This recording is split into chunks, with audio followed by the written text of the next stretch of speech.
We're here back in the fantasy bar talking some baseball. 6 of my favorite plays for you for this big Tuesday night slate on FanDuel and DraftKings, including a couple of my favorite stacks.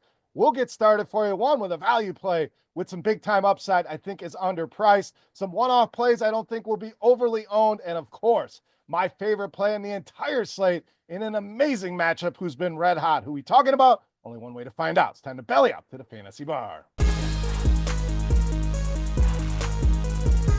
Welcome in, guys. Tuesday edition, Beers Daily Fantasy Six-Pack, continuing the baseball talk with 6 of my favorite plays fresh off the tap. Thank you, as always, for stopping by the Fantasy Bar and checking out today's video. Before we get to those plays, do me a favor. The tip jar here on these free videos is simply clicking that thumbs up button. Thank you for that. Let's see how many we can get here on today's video. Also, make sure you're subscribed and hit that notification bell so you don't miss any of the content. Quick note here, weather doesn't look like a major issue tonight. We do have a Coors Field game. If you are a long-time Fantasy Bar patron, you know the rules here. I'm not going to give you plays out of Coors Field. Too easy. Not to say it's a bad spot, just want to give you some plays outside of Coors Field on these videos. All right, let's jump in with our first play in the outfield with Yordan Alvarez of Houston. We're going to spend some money here to open things up, and I don't think we're going to get a ton of ownership here on Yordan Alvarez. You combine the slow start and you have a tougher matchup here with Luis Castillo. So early ownership looking like sub 10% here, and a guy like this with such a big time upside,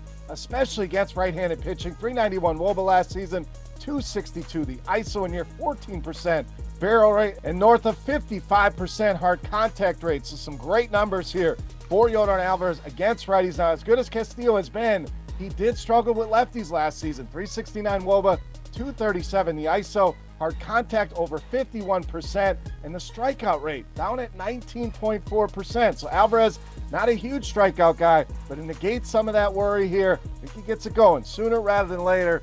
Nice one-off play here tonight with Yordan Alvarez. All right, let's get you some value at first base with Jonathan Aranda of Tampa Bay. So Aranda starting the season off hot, 3 multi-hit games already this season, and has been very good against righties to open up the season here. 496 WOBA and a big 400 ISO, so big time power in this bat at some very low prices here. Like we talked about with Castillo, Hendricks, even lower strikeout rate as we know. Kyle Hendricks just not a big strikeout pitcher, 14.5% last season against left-handed bats. 374 WOBA allowed here. I think Aranda in a good power spot at a cheap price on both sides. All right, let's stay right there with Tampa. Get you the start of a stack with Brandon Lau. Now, Lau swinging a good bat here as well. Hits in 7 of his first 9 games. 3 multi-hit games already. Power has certainly been there as well. 3 home runs already. 8 RBI to open up 2025. And to no surprise, led this team last season in both WOBA and ISO against righties. And so far to open up 2025, seeing a very similar trend here for him against right-handed pitching. 472 WOBA, big 333 ISO. Tampa Bay, one of my favorite stacks here for Tuesday night. All right, we're not done with Tampa Bay. Let's add one more piece, but this time the starting pitcher in Shane Baz. So a lot of great starting pitching options tonight. We've had slates. There aren't many. There aren't hardly any that I like, but tonight there are a handful of great options here. And I think Baz has that ceiling to be the top scorer and maybe not be the highest owned pitcher. I think there's going to be 4 or 5 guys that are higher owned than him here tonight, plus the salary a little bit lower than some of those high-end pitchers. So get a double combo here. Lower ownership, lower salary, 10 strikeouts for him in that first start. LA really struggle with righties, 8th highest strikeout rate. And when you look at the projected starting lineup, 6 of those bats over 25% strikeout rate last season against right-handed pitching. And this was a team that was just punchless against righties last season. Bottom 6 in almost every category you can imagine. ISO, WOBA, batting average, WRC plus. Shane Baz in a great spot.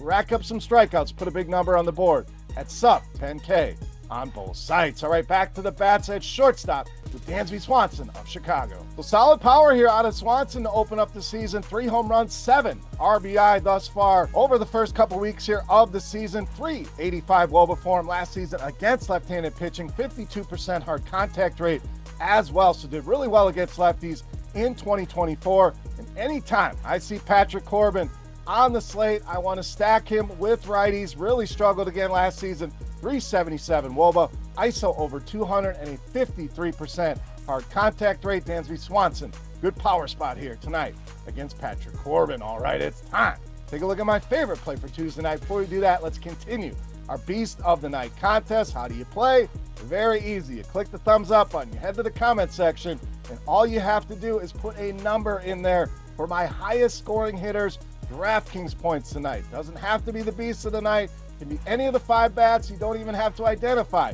who it's going to be. Super easy. Your guess is close to my highest scoring hitter. You are going to win yourself a free week of RotoGrinders Premium just for hanging out today in the fantasy bar. All right, let's wrap it up with my favorite play for Tuesday night. You know, Matt's Beast of the Night.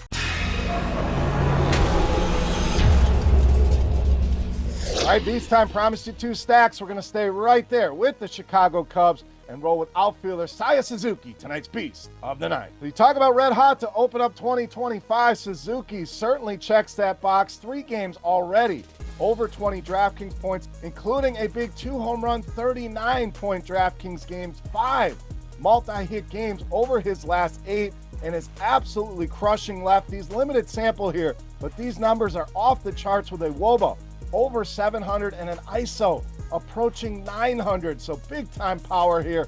Why does that matter? We talked about Corbin's struggles with righties, but what we didn't talk about, the home runs that he is very vulnerable to.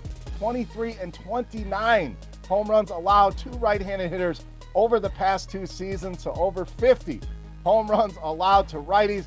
Suzuki, my favorite bat by far on this slate, and tonight's Beast of the Night. All right, guys, that'll do it for our Tuesday night video talking some MLB. If you have any comments, questions, or feedback, hit me up in that comment section right below the video. Don't forget your guess for my highest scoring hitter of the 5 bats I gave you.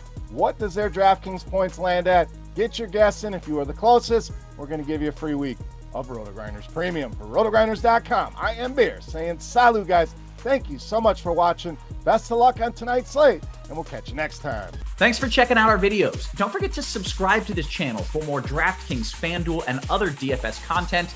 And you can check out our daily live show schedule on rotogrinders.com/videos.